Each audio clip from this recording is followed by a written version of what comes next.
Welcome back, friend. Settle in, dim the lights, and let the fire do the heavy lifting. You've travelled with me from the ashes of Troy, through storms, omens, and a war that asked too much of everyone. Tonight we arrive somewhere gentler. When last we left Aeneas, he stood over Turnus on a quiet battlefield, the sword still in his hand and the air heavy with fate. There, right there, Virgil's Aeneid ends. No coronation, no wedding, no city walls, only silence after destiny has spoken. But Romans were never content with silence. They asked what came next, and across generations their storytellers answered. Aeneas marries Lavinia, founds Lavinium by the sea, and his son, Ascanius, also called Iluus, carries the line to Alba Longa. These moments come from later Roman tradition, not from Virgil's poem. Dantal tone, that is the story we'll tell tonight. The unwritten chapter carried in temples, marketplaces, and memory. Aeneas has finished fighting. Now he must learn to live, to build, and to rest. Breathe with the room for a moment. Hear the quiet between the crackling logs. Outside, the storms of war have faded. Inside, a new world is beginning to breathe. This is episode 5, The Bridge of Generations, and our story begins after the storm. The earth had almost forgotten the sound of war. Grass crept back over the scars where chariots once thundered, covering them like a mother tucking in her child after a nightmare. The air no longer stung of smoke or iron. It smelled faintly of dew, olive wood, and something new. Relief. Somewhere in the hills a lark sang, perhaps celebrating humanity's overdue decision to stop stabbing itself. Aeneas stood upon the same field where gods had meddled and heroes fallen. He could still trace the shape of the jewel in the trampled earth. One man's courage, another's doom, the price of peace written in mud. He listened, half expecting Mars to grunt in disapproval at the quiet. But the silence stayed. The war was over. The gods for now had found better entertainment. Around him, survivors moved with the uncertain gentleness of people learning how to live again. Men who once swung swords now argued about how to build roofs. Aeneas watched two of them debate whether beams should lean inward or outward. Both were wrong, but so optimistically wrong he couldn't bear to correct them. A Trojan veteran named Sergestus insisted timber should be cut during the waning moon for strength. A Latin farmer countered that only fools ignored the grain of the wood. They agreed finally to do both, and built a lopsided storehouse that leaned like a drunk but never fell. Campfires that had once been war beacons now curled smoke that smelled of stew and burnt bread. Children, Trojan and Latin alike, raced through half-built streets, chasing one another with sticks and heroic seriousness. They shouted Turnus and Aeneas, until a mother scolded them to pick a less morbid game. The children switched immediately to Cyclops and sailors, which involved significantly more screaming but at least didn't remind anyone of recent funerals. Peace has its own awkwardness. It's like waking after years of shouting and realizing you no longer need to raise your voice. Aeneas, who had survived storms, cyclopes, and divine tantrums, now mediated disputes about sheep fences. One afternoon he stood between two men arguing over a boundary stone, one swearing it had been moved, the other insisting it was exactly where the gods intended. Aeneas looked at the stone, looked at the men, and suggested they move it halfway between both claims. Neither man was satisfied, but both walked away feeling vaguely vindicated. Destiny, he decided, had a peculiar sense of humour. King Latinus spent his days pretending to rule, and his evenings sighing with gratitude that someone else finally handled the marching and dying. He sat in his hall, receiving petitioners with the weary grace of a man who had learned that the loudest voice rarely held the wisest counsel. When farmers complained of crop failures, he nodded. When merchants demanded lower taxes, he nodded. When his advisors suggested policy, he nodded, then did whatever Aeneas recommended. It was, he felt, the most efficient kingship he'd ever managed. His queen, Amata, gardened again. Not the tragic kind of gardening queens do before poisoning themselves, but the normal kind where you pull weeds and gossip about your neighbours. She planted rosemary and thyme along the palace walls, muttering to herself about proper drainage and the incompetence of royal gardeners. When Lavinia visited, Amata would pause, wipe soil from her hands, and speak of small things, bread recipes, the quality of wool, whether the olive harvest would be good this year. She never mentioned Turnus. The past, she had decided, was a room best left unvisited. And Lavinia, the princess whose beauty had sparked a war, now walked through the rebuilding town like sunlight made human. She wore no jewels, only linen and a braid that caught the wind. When she looked at Aeneas, there was no fear, only that calm affection reserved for those who have already suffered enough for 10 lifetimes. She had loved Turnus once, in the way young people love brightly without questions, but Turnus had belonged to war, and war had claimed him. Aeneas belonged to something quieter, something that might last. She found herself drawn to his silences more than she had ever been moved by Turnus's shouts. The city began to grow from ashes toward walls. The Trojans built quickly, their hands remembering Troy even as they tried to forget it. They laid foundations with prayers murmured into wet mortar, as if the stones themselves needed reassurance. The Latins, more relaxed in their methods, sang between hammer blows. Between the two peoples the result was still raw, still unfinished, but it stood, and that felt like victory enough. The first structures were practical. Storehouses for grain, shelters against rain, a communal hall where both peoples could gather. Temples would come later. For now, altars of stone and turf sufficed. The Trojans made offerings to Venus at dawn. The Latins poured wine for Farnus at dusk. The gods, it seemed, were content with simplicity after so much blood. A makeshift marketplace formed near the river, where merchants from both peoples spread their wares on woven mats. Trojan bronze sat beside Latin pottery. An old woman sold honey, speaking in two languages and sometimes forgetting which one she'd started with. The transactions were awkward, prices negotiated through gestures and patient repetition, but goods changed hands, and that was commerce enough. In the evenings, families gathered by communal fires. Not yet sorted into neighborhoods, not yet comfortable but trying. A Trojan grandfather spoke of the night Troy burned, his voice soft and careful. A Latin farmer listened, then offered wine. They drank together, saying nothing more, because some understandings need no words. The children watched, learning that enemies could become something else, given time and firelight. Aeneas oversaw every step, yet he was quieter now. The shouting hero who once defied storms spoke in nods and half-smiles. He walked among workers, lent a hand, offered praise, occasionally lifted stones he probably shouldn't have. His back reminded him of this each morning, a gentle insistence from his body that he was, despite divine parentage, still subject to the laws of aging. In the evenings he sat beside Lavinia near the fire, watching sparks rise like lost stars returning home. They spoke little, words felt unnecessary after the years of noise both had endured. Sometimes she would rest her head against his shoulder, and he would feel the steady rhythm of her breathing, and think that perhaps this was what the gods had meant all along. Not glory, not conquest, but this, the simple peace of sitting beside someone who expected nothing but presence.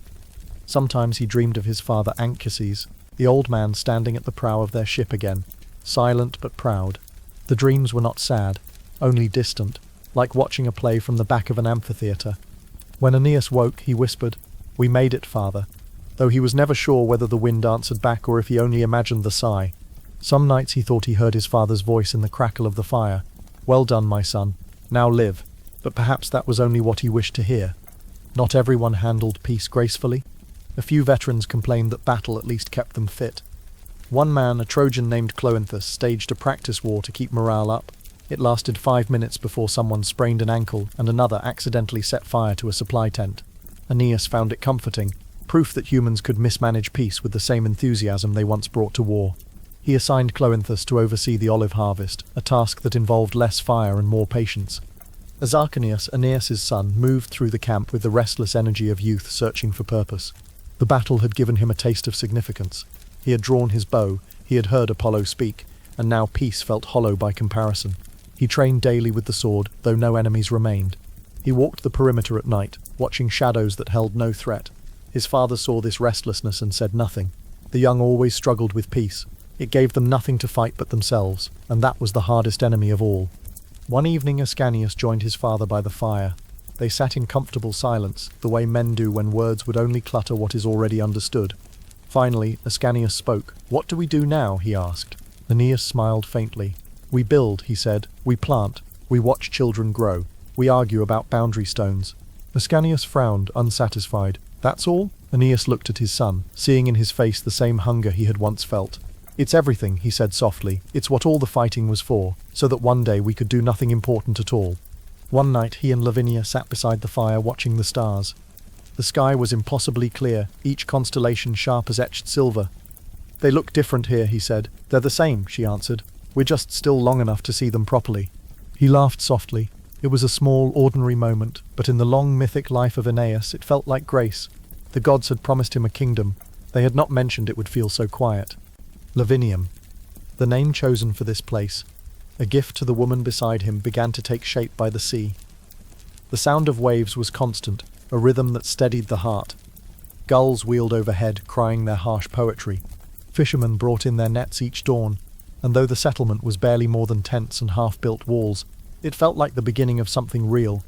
The Penates, the household gods Aeneas had carried from Troy, those small, sacred figures that had survived storm and fire, finally had a shrine. Not grand, not yet, just a simple stone altar overlooking the waves. He placed them there with the careful hands of a man who had carried them too far to treat them carelessly now. "You've travelled enough," he told them, his voice soft. "Rest. I'll take it from here." The people began to whisper that perhaps the war had ended not with Turnus's death, but with this moment when the gods stopped demanding blood and started accepting bread. The altars no longer reeked of burnt flesh. Incense smoke rose thin and sweet, prayers offered not in desperation but in cautious hope. Priests spoke in measured tones, no longer shouting prophecies of doom.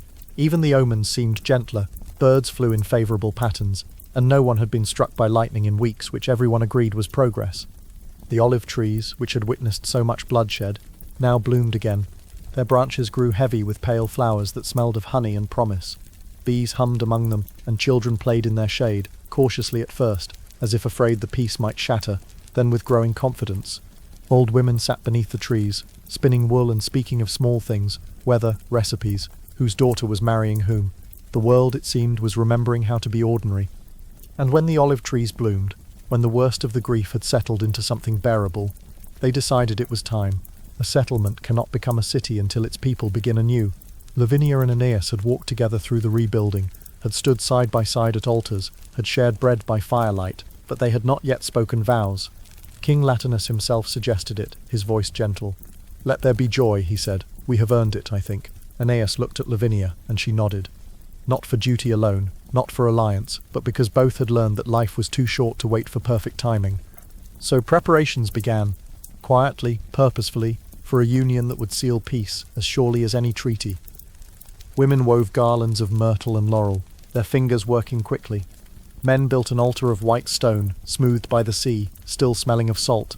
Musicians tuned their lyres, practicing songs that tried to blend Trojan melodies with Latin rhythms. The notes stumbled at first, clashed, then found an unexpected harmony. Children gathered wildflowers from the hills, their arms full of colour and fragrance, competing to see who could bring the most. The fires of war had faded. Soon, new flames would rise to light the marriage of Aeneas and Lavinia, and with it the promise of a kingdom yet to come. Aeneas stood at the edge of the settlement, looking out over walls barely begun, roofs still open to the sky, streets still muddy and undefined. It was fragile, precarious, held together by hope and stubbornness. It was, he thought, the most honest thing he had ever built. Not Troy's grandeur, not Carthage's beauty, but something simpler, something that might last precisely because it knew how easily it could fall. The sun set slowly, painting the sea gold and rose. Smoke from the evening fires rose straight into the calm air. Somewhere a child laughed. Somewhere a dog barked. Somewhere a man and woman spoke quietly, planning their tomorrow. The sounds of peace, fragile and new.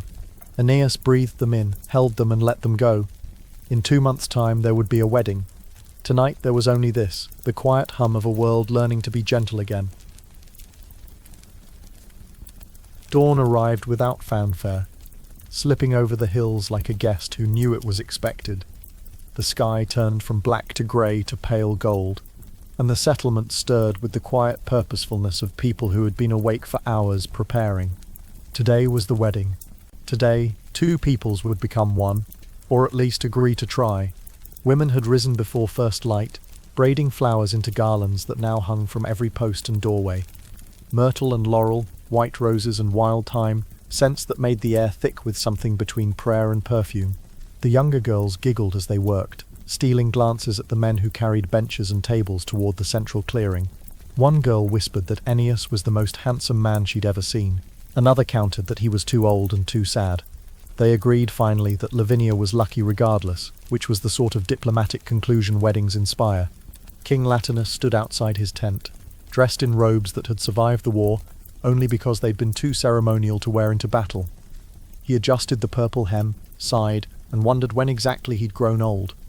His wife Amata appeared beside him, her own robes freshly dyed, her hair pinned with silver. She looked at him with the expression wives reserve for husbands who are visibly nervous.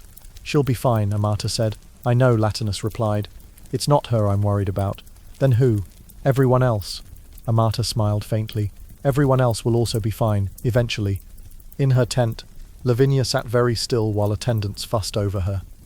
They draped her in white linen, soft as cloud, and wrapped a saffron veil around her shoulders, the traditional colour of brides, bright as hope. One woman wove flowers into her hair while another adjusted the folds of her dress, murmuring approval.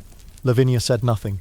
She watched her reflection in a polished bronze mirror, and thought about Turnus, briefly, the way one thinks of a dream half-remembered. He had wanted her, had fought for her, had died for her, or perhaps for himself, wearing her name like armour.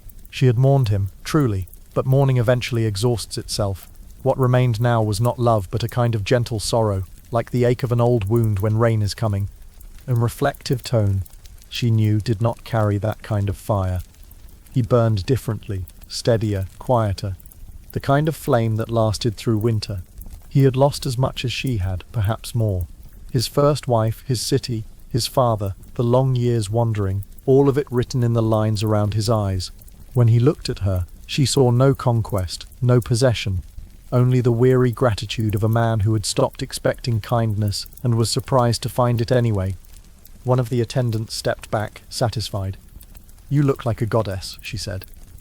Lavinia shook her head. "I look like a woman about to make a very permanent decision." The women laughed, and Lavinia found herself smiling despite the weight pressing on her chest. "Is it supposed to feel like this?" she asked. The oldest woman, grey-haired and bent, touched her shoulder gently. "Like what, child?" "Like stepping off a cliff and hoping someone built stairs." The old woman smiled. "Yes," she said. "That's exactly what it's supposed to feel like." Outside, the settlement had transformed. What had been muddy paths and half-built shelters now looked almost beautiful beneath garlands and sunlight. Long tables stood laden with food, bread and honey, roasted lamb, figs and olives, wine in clay amphorae. Musicians gathered near the altar, tuning lyres and flutes, their melodies weaving together like hesitant conversation. Trojans and Latins mingled, still cautious, still watching each other from the corners of their eyes, but mingling nonetheless. A wedding, it seemed, was the sort of occasion that made enemies remember they were only human. Aeneas stood near the altar, flanked by Achates and Menesthius. He wore a simple white tunic, no armour, no weapons, though he felt more exposed without them than he ever had in battle. Achates leaned close. "You could still run," he whispered. "There's a boat, I checked." Aeneas glanced at him. "You checked? Professional habit." Menesthius snorted. "He's not running, look at him. He has the expression of a man who's finally stopped arguing with fate."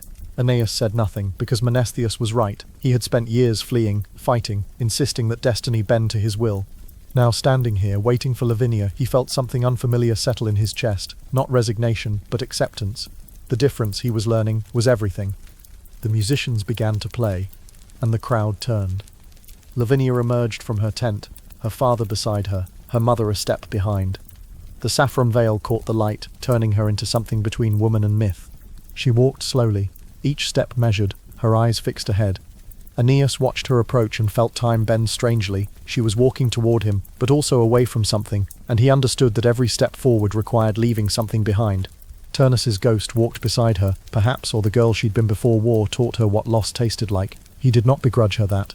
His own ghosts were many. When she reached the altar, Latinus placed her hand in Aeneas's. His grip was firm, but his voice shook slightly. "Take care of her," he said. "I will," Aeneas promised.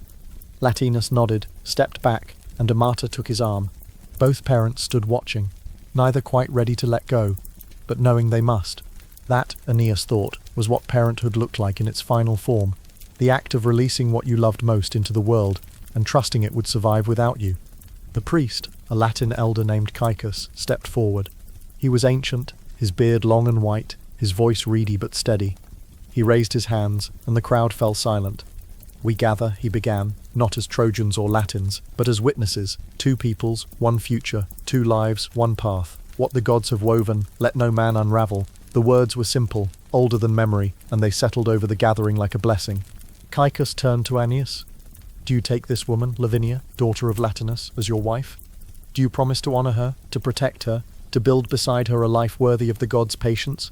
Aeneas looked at Lavinia. Her eyes met his, steady and clear. "I do," he said.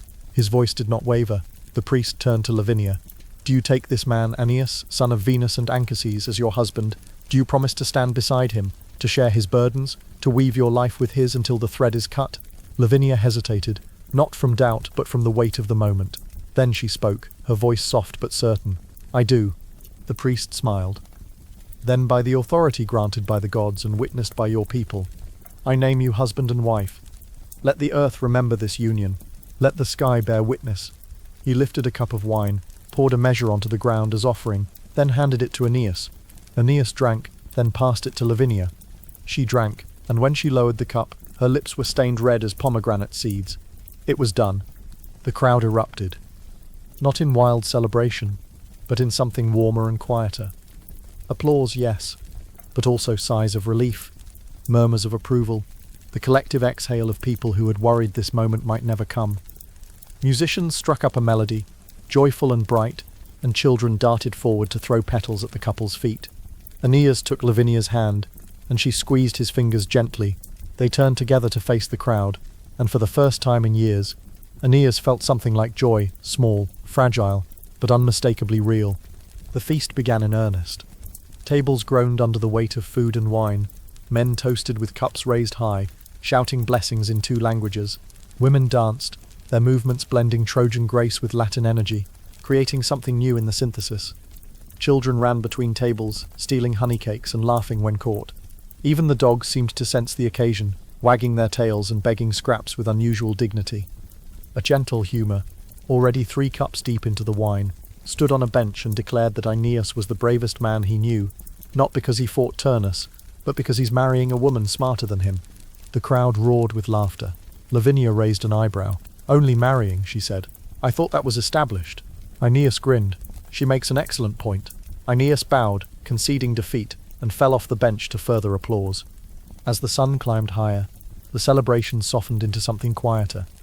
People ate, drank, and spoke in low voices. Stories were shared, Trojans recounting their journey, Latins describing the land before the war. Slowly, carefully, the 2 peoples began to find common ground.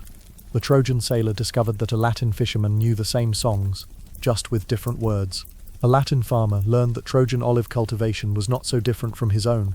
These were small bridges, easily burned, but bridges nonetheless. Aeneas and Lavinia sat together at the head table, watching it all unfold. She leaned close. "Do you think it will last?" she asked. "This peace, this us?" Aeneas considered. "I think," he said slowly, "that nothing lasts forever, but some things last long enough." She nodded, absorbing this. "That's not very romantic." He smiled. "I'm told I'm better with swords than words." "Then it's fortunate," she said, "that I didn't marry you for poetry." They sat in comfortable silence after that, hands loosely intertwined, watching the sun arc across the sky. As afternoon softened into evening, the celebration began to wind down. Children were carried to bed, still clutching half-eaten sweets. Old men dozed in their chairs, cups dangling from slack fingers. The musicians played softer now, songs meant for twilight and reflection. Fires were lit, their orange glow painting everything in warmth. Aeneas rose, gently releasing Lavinia's hand. "I need to walk," he said. She nodded, understanding. Some thoughts required solitude. He moved through the settlement, past the dying fires and the scattered tables, until he reached the edge where the land met the sea. The waves rolled in steady rhythm, patient and eternal. He stood there, boots sinking slightly into wet sand, and breathed salt air into his lungs. Behind him, the settlement hummed with low voices and laughter. His people, though he was learning to call them their people now. Ahead, the sea stretched dark and endless, the same sea that had carried him here through storm and madness. Somewhere beyond that horizon lay Troy, or what remained of it. Ash and memory, ghosts and rubble. He had carried it with him for so long, like a stone in his chest. But tonight, standing here, he felt it begin to shift. Not disappear, he would carry Troy until he died, but change shape, become something he could hold without it cutting him. Footsteps in the sand. He turned, Ascanius approached, moving quietly, his young face serious. "Father," Ascanius. They stood together, saying nothing for a moment, the way men do when silence is easier than speech. Finally, Ascanius spoke. "Do you remember the siege, before the duel with Turnus?" Aeneas glanced at him, surprised. "Of course. Do you remember what I did, what Apollo said?" Aeneas's expression shifted, memory flooding back. He saw it again, the walls, the arrows, his son drawing the bow, Numenus falling, light blazing golden as the god appeared. "I remember," he said quietly. Ascanius looked out at the waves. I think about it, about what he meant. Sicitu ad astra, thus one rises to the stars. Son of gods, ancestor of gods. He paused. What did he mean, father? What stars? What gods? Aeneas studied his son, still so young, still trying to understand what destiny tasted like. He remembered his own youth, his own confusion when the gods spoke in riddles. I don't know, he said honestly. The gods see further than we do. They speak of futures we can't imagine, but you must have some idea. Aeneas smiled faintly. I know that Apollo saw something in you worth blessing. I know that your children's children will carry our names forward. Beyond that, he shrugged, we build what we can, and trust that those who come after will build higher. Ascanius absorbed this, frowning. That's not very satisfying. No, Aeneas agreed. But it's honest. They stood together, father and son, watching the stars begin to emerge overhead. Those same stars Apollo had promised, still distant, still silent. Do you remember the moment? Aeneas asked quietly. When you drew the bow? Ascanius nodded slowly. Every detail, the weight of it, the way Numanus was shouting insults, calling us cowards, saying we hid behind walls like women. I was so angry, not because he was wrong we were hiding, but because he made it sound shameful, like survival was weakness. He paused. I didn't even think, I just acted. Tell me, Aeneas said, tell me what you remember. And so Ascanius began, his voice low and distant, pulling both of them back to that day, the day the boy became something else, the day Apollo marked him for a future neither of them yet understood. The memory unfolded between them like a scroll, and Aeneas listened, letting his son's words carry them both backward through time, to a moment of fire and gods, and the first taste of destiny. The waves whispered against the shore, the stars turned slowly overhead, and father and son stood together at the edge of the world, preparing to remember the day Apollo spoke, and everything changed. Gentle, soft. It was before the duel, Ascanius began, his voice quiet against the rhythm of the waves, before you faced Turnus, before any of us knew how it would end. He paused, gathering the memory like scattered stones. We were besieged, trapped behind walls that felt thinner every day. Aeneas nodded, remembering. The siege had been brutal, not in the way of open battle, where courage could be measured and exhausted, but in the slow erosion of hope. Days blurred together, punctuated only by arrows and insults shouted from beyond the walls. Tell me what you saw, Aeneas said. Not what happened, what you felt. Gentle, soft Ascanius looked out at the dark water, his young face serious. Fear, he said simply, and anger. Mostly anger.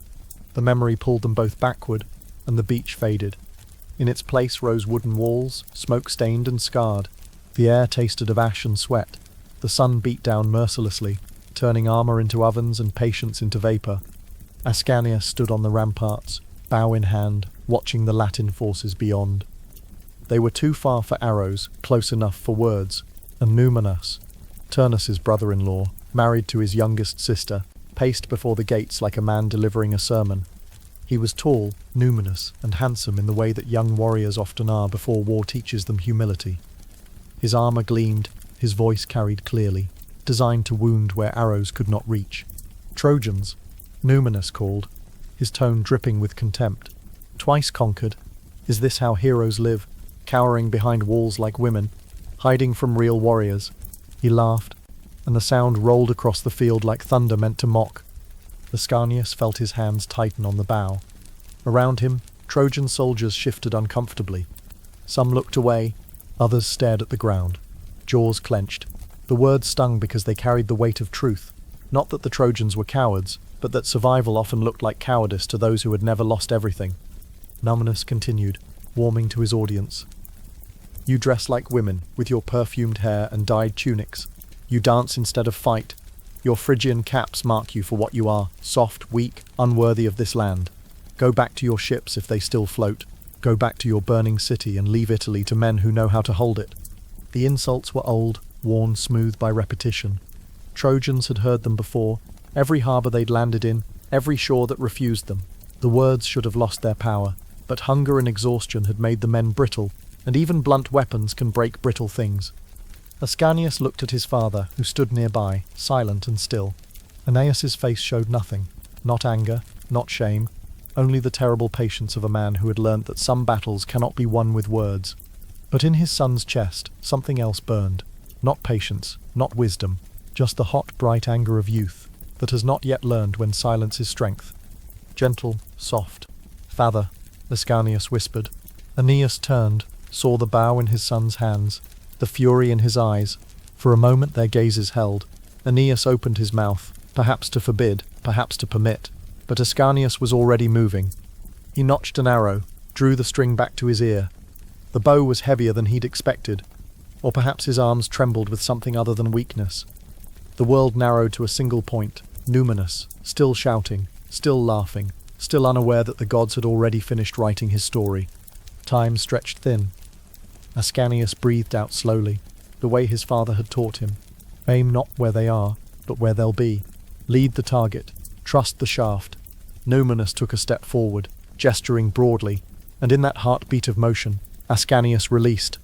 The general flew true. It crossed the distance between insult and consequence in silence, a line drawn by necessity through the air. Numinous was mid-laugh when it struck, just below the collarbone, angled down. The sound was small, almost polite, a soft thud, like a hand placed on a shoulder. Numinous stopped. His mouth hung open, the last word dying unspoken. He looked down at the shaft protruding from his chest, then up at the walls, confused, as if he couldn't quite understand how the story had changed so quickly. Then his knees folded, and he fell slowly at first, then all at once. The Latin lines erupted in shouts.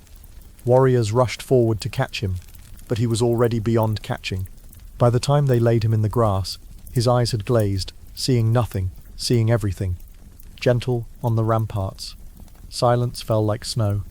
Every Trojan soldier turned to stare at Ascanius. The boy stood frozen, bow still raised, string still humming its single note. He had killed before, boars in the forest, deer in the hills, but this was different. This target had a name. This target had a family. This target had been alive one breath ago and now was not. "I didn't mean." Ascanius started, but his voice cracked. He lowered the bow, hands shaking now, the anger drained away, leaving only the cold weight of what he'd done. Aeneas stepped close, placed a hand on his son's shoulder. "You meant exactly what you did," he said quietly. "Own it." Before Ascanius could respond, the air changed. The shouting from both armies faded to whispers, then to nothing. A pressure built, as if the sky itself had leaned down to listen. Light gathered where there should be shadow, not the harsh brightness of noon, but something gentler, older, the colour of dawn distilled into liquid gold, mysterious. The god appeared between one breath and the next. Apollo stood on the rampart beside Ascanius.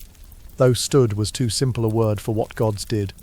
He existed there, simultaneously present and distant, as if the world had been painted around him rather than the reverse. He wore no armour, carried no weapon, yet radiated the kind of power that made mortal strength look like shadow puppetry. Gentle, his face was young and ancient at once, beautiful in the way that dangerous things are beautiful. Storms, fires, the sea. His hair caught the light and held it, turning each strand into filament. When he moved, the air sang. Every man on both sides of the siege fell to his knees. Even the bravest found their legs unwilling to hold them upright in the presence of divinity. Weapons clattered to the ground, forgotten. Breathing became difficult, as if the god took up all the air simply by being. Mysterious Apollo looked at Ascanius. The boy tried to meet his gaze and found he couldn't. Not from fear, but from the simple impossibility of holding the sun in your vision. He settled for staring at the god's shoulder, which itself seemed too bright to be real. When Apollo spoke, his voice was not loud, but it carried to every ear on the field, in the camp, perhaps across all of Italy. It resonated in the chest like a plucked string, familiar and foreign at once. "Macta nova virtute puer," the god said. The Latin rolled like music, each syllable weighted with meaning that transcended translation. Sicetur ad astra. Ascanius felt the words settle into him, not just heard but absorbed. His father had taught him enough Latin to understand. "Blessed be your new courage, boy. Thus one rises to the stars." But Apollo was not finished. His golden eyes held something that might have been amusement, might have been prophecy, might have been both. Disgenite genitio dulcu, son of gods, and ancestor of gods yet to be, to dental soft. The implications hung in the air like the first note of a song whose melody no one yet knew. Ascanius was the son of Aeneas, who was the son of Venus. The divine blood was known, acknowledged. But ancestor of gods, what god could come from mortal line? What divinity waited in his children's children's children, so far ahead that even Apollo's sight strained to see it clearly? The god's hand moved. Not to touch, but to gesture. Light trailed from his fingers like water from a pitcher, and where it fell, it lingered. He pointed to the stars just beginning to emerge in the evening sky, though it was still afternoon, and no stars should yet be visible. "Your line will rise," Apollo said, his voice softer now, almost kind. "Not today, not tomorrow, but inevitable as dawn. Kings will claim your blood, gods will walk among them, the stars themselves will learn your name." He turned to Aeneas, who had remained standing, the only man on the field still on his feet, though even he seemed diminished in the god's light. "And you, son of my sister Venus, your work continues. The boy's arrow has spoken for all of you. Let no man say the Trojans hide from destiny." Apollo's gaze swept the field, touching Latins and Trojans alike. "This war will end soon. Blood enough has soaked this soil. Let wisdom replace rage, before I grow tired of watching mortals waste my sister's investment." The words carried no threat, which somehow made them more threatening. Gods did not need to bluster. And then, as suddenly as he had appeared, Apollo began to fade. Not walking away, not vanishing, simply becoming less present, as if reality had decided it could no longer afford to hold him. The golden light dimmed, the pressure in the air released, men gasped, drawing breath they hadn't realized they'd been holding. The god's voice lingered a moment longer, though his form was already gone. "Remember this, Ascanius. The arrow found its mark because I willed it. You are my instrument, not my equal. Serve the music, and the music will serve you." Then nothing. Only afternoon sunlight, ordinary and pale. Only the walls, the field, the body of Numenus still warm in the grass. Only the memory of something vast and terrible and beautiful that had briefly noticed them. Ascanius stood trembling, not from fear but from the aftershock of divine attention. His bow slipped from nerveless fingers and clattered on the stone. Around him men slowly rose, checking themselves, uncertain whether they'd dreamed what they'd just witnessed. Aeneas gripped his son's shoulder harder. "Breathe," he said quietly. "The gods like to make an entrance, but they always leave. You're still here, that's what matters." Gentle, soft. What did he mean? Ascanius whispered, "Ancestor of gods. How can mortals become gods?" A thoughtful, Aeneas shook his head slowly. "I don't know, but the gods see threads we cannot. Perhaps one of your descendants will perform some deed so great that divinity is the only reward fitting. Perhaps they already walk among us, waiting to be born." He smiled faintly. "Or perhaps Apollo enjoys being cryptic. Gods have that luxury." Below, the Latin forces had begun to retreat, carrying Numenus's body. No more insults echoed across the field. The siege would continue for days more, until the duel between Aeneas and Turnus decided everything. But something had shifted. The Trojans were no longer just refugees. They were chosen, marked, dangerous. Ascanius approached, his weathered face pale, but his voice steady. That was Apollo. Actually Apollo. Not a vision, not a priest wearing his aspect. The god himself. He looked at Ascanius. The boy shot true, and the god approved. The men are calling it a miracle. It was just an arrow, Ascanius said, but even he didn't believe it anymore. The weight of prophecy sat on his shoulders like armor he hadn't asked for but couldn't remove. "It was never just an arrow," Aeneas said. "Every shot you've ever taken was practice for this one. Apollo doesn't waste his attention on accidents." On the beach, the memory released them. Ascanius blinked, returning to the present. The stars overhead were brighter now, the kind of stars mortals could actually see. His father stood beside him, patient and quiet. Thoughtful. "I still don't understand it," Ascanius said. The prophecy. What he meant. "You're not supposed to," Aeneas replied. "Not yet. Prophecy is a seed, not a tree. It needs time and blood and tears to grow." He looked at his son with something that might have been pity or pride or both. "You'll carry it your whole life, wondering. Your children will carry it after you, and one day, generations ahead, someone will understand, and by then you'll be the ancestor they speak of with reverence." Gentle, soft, Ascanius nodded slowly, absorbing this. "Does it get easier, carrying the weight of what the gods want?" A thoughtful, Aeneas smiled faintly. No, but you get stronger at carrying it. That's not the same, but it's enough. They stood together in comfortable silence, father and son, watching the stars Apollo had promised. Somewhere among those distant lights, futures waited, kings unborn, gods unnamed, empires not yet imagined. The thread of their blood would stretch forward through centuries, binding Troy to Rome to something greater still. Behind them, the settlement glowed with firelight and laughter. The wedding celebration had faded to embers, but the warmth remained. Ahead lay the sea, patient and eternal, whispering secrets to the shore. Gentle. Come, Aeneas said finally. Lavinia will wonder where we've gone, and tomorrow brings its own work. He turned back toward the settlement, his hand still resting on his son's shoulder. Ascanius followed, but paused once more to look up. The stars gleamed, cold and distant and perfect. Sicitur ad astra, Apollo had said, thus one rises to the stars. He didn't know what it meant, but he would carry it forward, as his father carried the household gods, as all who came after would carry the stories of those who came before. The arrow had found its mark. The prophecy was spoken, and somewhere in the vast machinery of fate, wheels turned, grinding forward toward a future neither of them could see but both would help create. They turned back toward the settlement, where firelight still flickered and voices carried on the night air. The stars remained overhead, cold and distant and patient. Rome, though centuries away and nameless still, took one small step closer to existence. Time moved differently after the wedding, as if the world had exhaled and forgotten to breathe in again.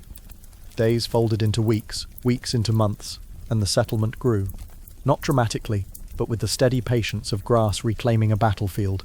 Walls rose higher, roofs closed over heads, children learned to walk on ground their parents had bled to claim. Aeneas aged, not suddenly, not catastrophically, but in the way that men do when they've finally stopped running. The lines around his eyes deepened. His hair, once dark as storm clouds, began to silver at the temples. His shoulders, which had carried Troy and destiny and the weight of divine expectation, began very slightly to bow, gentle to complain. Complaint had never been his language. Instead, he worked, quietly and without ceremony, building what his journey had promised. He oversaw the expansion of Lavinium, settled disputes, made offerings at the altars. In the evenings he sat with Lavinia, speaking less and less, content with the silence that had become their shared language. Friendly, warm, Lavinia bloomed beside him. Not in the way poets describe blooming, all metaphor and flowers, but in the way women do when peace returns and bodies remember purposes beyond survival. Her belly swelled round as a promise, and the settlement whispered with careful joy, a child, an heir, proof that the future had agreed to arrive. Aeneas placed his hand on her stomach and felt the flutter of life within. Another son, she said one evening. He raised an eyebrow. You're certain? She smiled. Mothers know. He didn't argue. In his experience, mothers were rarely wrong about such things. But as Lavinia grew heavier with life, Aeneas grew lighter with something else. He felt it in his bones first, a loosening, as if the threads that bound him to the world had begun to fray. Not painfully, just inevitably. He would wake some mornings and find it difficult to remember why he'd been so worried the night before. The urgency that had driven him across seas and through wars seemed distant now, belonging to someone else. Gentle. You're tired, Lavinia said one morning, watching him move slowly through their small home. He paused, considered lying, then decided against it. Yes, he said simply. She nodded, understanding more than he'd said. Then rest. He smiled faintly. Soon. The people called his son Ascanius, but poets began to use another name, Ilus. They said it came from the warmth of the torchlight that had guided him through burning Troy, or perhaps from the Greek word for downy youth. But the old priests whispered that the name carried a promise, that one day his children's children would raise it again, and all the world would know it. Iulus, a name that would sleep for centuries, then wake in marble halls under brighter stars. Strange name, one farmer said, overhearing the poets. Sounds like something you'd shout to call a dog. He had no idea he'd just named a dynasty. Ascanius had grown into his responsibilities the way trees grow into light, reaching without knowing why. He trained younger men in sword work. He walked the perimeter each evening, checking defences against enemies that no longer came. He was restless in peace, but learning to hide it. His father watched him and saw himself years ago, before the weight had settled. One morning, 3 years after the wedding, Aeneas woke before dawn and knew, not through prophecy or divine whisper, but through the quiet certainty that comes when a story recognizes its ending. He rose carefully, so as not to wake Lavinia, and walked to the shore. Gentle. The sea was calm, breathing softly against the sand. The sky above held the last stars, pale and fading. He stood at the water's edge and felt the world loosen around him, as if he were a knot being gently untied. Behind him, footsteps. Ascanius approached, moving quietly. Father, son. They stood together, neither needing to ask why the other was awake. Some conversations happen in the space between words. "You're leaving," Ascanius said. Not a question. Aeneas nodded slowly. Not by choice, but yes. Where? Aeneas smiled faintly. Wherever the gods keep their promises. I've fulfilled mine. The rest is yours. Gentle Ascanius's throat tightened. I don't know how to be you. Good, Aeneas replied. The world doesn't need another me. It needs whoever you become. He placed a hand on his son's shoulder. You've already proven yourself. Apollo marked you. The rest is just living. They stood in silence, watching the sun begin its slow climb. Around them, the settlement stirred, fires lit, voices rising, life resuming its patient work. This place, built on prophecy and blood and stubborn hope, would continue without him. That was the point. That had always been the point. Lavinia, Ascanius started. We'll understand, Aeneas finished. Tell her I'm grateful, for the peace, for believing it was possible. He paused. And when the child comes, tell him his father tried. The light grew stronger. Aeneas felt it not just in his eyes, but in his chest, as if dawn were happening inside him. Go back to the settlement, he said quietly. This part I do alone. Gentle soft, Ascanius wanted to refuse, to stay, to argue with whatever was happening. But he'd learnt obedience from his father, not blind obedience, but the kind that trusts even when it doesn't understand. He nodded once, gripped his father's hand, then turned and walked back toward Lavinium. Aeneas waited until his son was out of sight. Then he walked forward into the shallow water. It was cold, but not unpleasant. The sun broke the horizon, spilling gold across the waves, and he closed his eyes. Mysterious Hoftnix no one could quite agree on. Some said he simply walked into the sea and disappeared beneath the surface, taken by his mother Venus to live among the gods. Others claimed a great light descended, and when it faded only his armor remained on the shore. A few swore they saw him transform, not violently, but gently, as if mortality were a cloak he'd shrugged off. The truth, as is often the case, was quieter than myth. Aeneas felt the world release him. He felt his mother's hand, not literal, but real nonetheless, guiding him elsewhere. And he felt the weight he'd carried since Troy finally mercifully lift. When the fishermen came at dawn, they found his armor carefully arranged on the sand. No body, no blood, just bronze and leather and the smell of incense, as if the gods had made an offering rather than accepting one. Lavinia mourned, not with the wild grief of sudden loss, but with the measured sorrow of those who had been warned. Aeneas's disappearance was both shocking and expected, mortal and divine, the sort of ending that made sense only in retrospect. They built a shrine where his armor lay. A simple structure at first, stone and wood, open to the sky.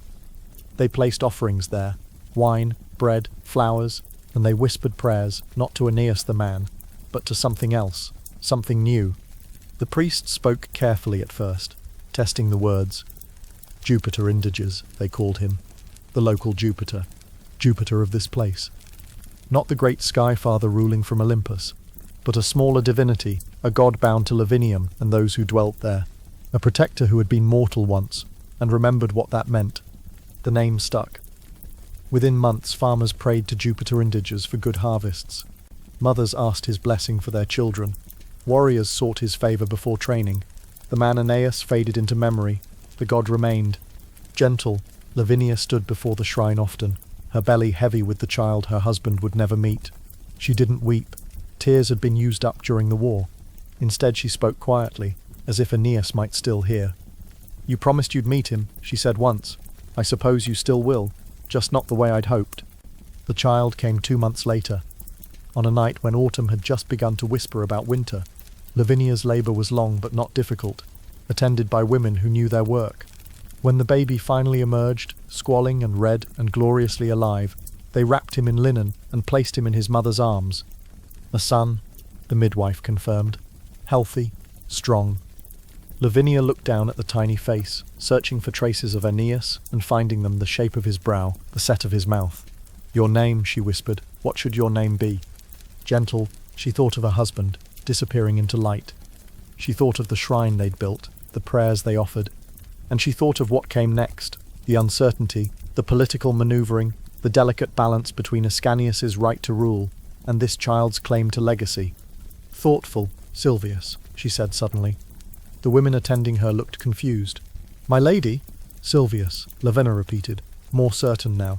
"Man of the forest, man of the wild places." She stroked the baby's cheek, because his father walked into light and he was born into shadow, because the world between is where we'll keep him safe.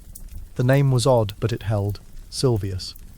Not regal like Ascanius, not mythic like Iluus. Just a name that smelled of earth and leaves and the quiet spaces where prophecy hadn't yet reached. A name for a boy who would have to carve his own path between brothers and gods and the weight of being second born. Ascanius now, the poets insisted, assumed his father's place with the careful grace of someone who knew he was being watched by both mortals and gods. He was young, but war had aged him. He was untested as a leader, but Apollo's blessing hung over him like armor. He gathered the people 3 days after Aeneas's disappearance, and spoke with a voice that didn't waver. "My father is gone, not dead, transformed. He watches us still, as Jupiter indiges, and his blessing remains." He paused, letting the words settle. "Lavinium is his gift to us, but the future requires more." He pointed inland, toward the hills where forests grew thick and valleys waited empty. "There," he said, "we will build a second city, a place in the high country, where we can see enemies approach, where we can grow without crowding the shore. We will call it Alba Longa, the long white city, and it will be our strength when Lavinium is our heart." The people murmured approval. Not wild enthusiasm, grief was too fresh for that, but the cautious hope of those who recognized ambition tempered by wisdom. Ascanius was not his father, but perhaps that was the point, and so the work began. Men and women travelled inland, surveying hills, testing soil, arguing about angles and drainage. They cut timber from forests that had never known axes. They quarried stone from hillsides that had never felt chisel. Slowly, painfully, Alba Longa began to rise, not as Rome would rise, centuries later, but as small things rise, one stone, one beam, one day at a time. Friendly, warm, Ascanius divided his time between Lavinium and the new city, walking between them until a road wore smooth beneath his feet. He visited Lavinia often, checking on her and the infant Silvius. There was no jealousy between them, or if there was, it was buried beneath the understanding that their father's legacy was large enough for both. "Gentle, try soft." "He looks like him," Ascanius said once, looking down at his infant half-brother. Lavinia nodded. "He has your father's eyes, both of you do." Ascanius smiled faintly. "Then perhaps we'll both see clearly." Years passed. Silvius grew from infant to child, curious and bright, raised in Lavinium under his mother's careful watch. He learned to read the stars, to speak both Latin and the old Trojan tongue, to move quietly through the world without demanding its attention. He was not groomed for kingship, Ascanius held that, but neither was he forgotten. And Ascanius, now called Iulus by everyone who mattered, built his city and ruled his people, and waited for the gods to reveal what came next. Apollo's prophecy still echoed in his memory, Sicatua ad astra, thus one rises to the stars. He didn't know when, he didn't know how, but he knew with the certainty that comes from divine attention that his line would continue, that the name Iulus, strange as it sounded to farmers, would one day mean something vast, that his children's children's children would carry forward what his father had begun. In Lavinium, at the shrine to Jupiter Indiges, offerings continued. Wine and bread and flowers, laid by people who remembered a man who'd walked into light. The god didn't speak. Gods rarely did. But sometimes, when the wind moved just right, there was a sense of presence, of approval, of a father watching his sons grow into the men they needed to become. Gentle, a soft body was gone, transformed to divinity. But his work remained, living and breathing in 2 cities and 2 sons, and the 1,000 small moments that make a people into a nation. The promise had been kept. The journey was over. What came next belonged to those who remained, to build, to grow, to carry the thread forward through generations not yet born. And in the forests between Lavinium and Alba Longa, where Silvius would one day walk and wonder about the father he'd never known, the trees grew tall and the leaves whispered secrets about kings and gods and the strange alchemy that turns loss into legacy. Time, patient and relentless, continued its work. The story moved forward. Rome waited, distant and inevitable, in the generations yet to come. Time moved differently after the wedding, as if the world had exhaled and forgotten to breathe in again. Days folded into weeks, weeks into months, and the settlement grew, not dramatically, but with the steady patience of grass reclaiming a battlefield. Walls rose higher, roofs closed over heads, children learned to walk on ground their parents had bled to claim. A thoughtful, gentle Aeneas aged. Not suddenly, not catastrophically, but in the way that men do when they finally stopped running. The lines around his eyes deepened. His hair, once dark as storm clouds, began to silver at the temples. His shoulders, which had carried Troy and destiny and the weight of divine expectation, began very slightly to bow. Gentle, he did not complain. Complaint had never been his language. Instead, he worked quietly and without ceremony, building what his journey had promised. He oversaw the expansion of Lavinium, settled disputes, made offerings at the altars. In the evenings he sat with Lavinia, speaking less and less, content with the silence that had become their shared language. Friendly, warm, Lavinia bloomed beside him. Not in the way poets describe blooming, all metaphor and flowers, but in the way women do when peace returns and bodies remember purposes beyond survival. Her belly swelled, round as a promise, and the settlement whispered with careful joy. A child, an heir, proof that the future had agreed to arrive. Aeneas placed his hand on her stomach and felt the flutter of life within. "Another son," she said one evening. He raised an eyebrow. "You're certain?" She smiled. "Mothers know." He didn't argue. In his experience, mothers were rarely wrong about such things. But as Lavinia grew heavier with life, Aeneas grew lighter with something else. He felt it in his bones first, a loosening, as if the threads that bound him to the world had begun to fray, not painfully, just inevitably. He would wake some mornings and find it difficult to remember why he'd been so worried the night before. The urgency that had driven him across seas and through wars seemed distant now, belonging to someone else. "Gentle," Lavinia said one morning, watching him move slowly through their small home. He paused, considered lying, then decided against it. "Yes," he said simply. She nodded, understanding more than he'd said. "Then rest." He smiled faintly. "Soon." The people called his son Ascanius. But poets began to use another name, Iulus. They said it came from the warmth of the torchlight that had guided him through burning Troy, or perhaps from the Greek word for downy youth. But the old priests whispered that the name carried a promise, that one day his children's children would raise it again, and all the world would know it. Gentle, Iulus.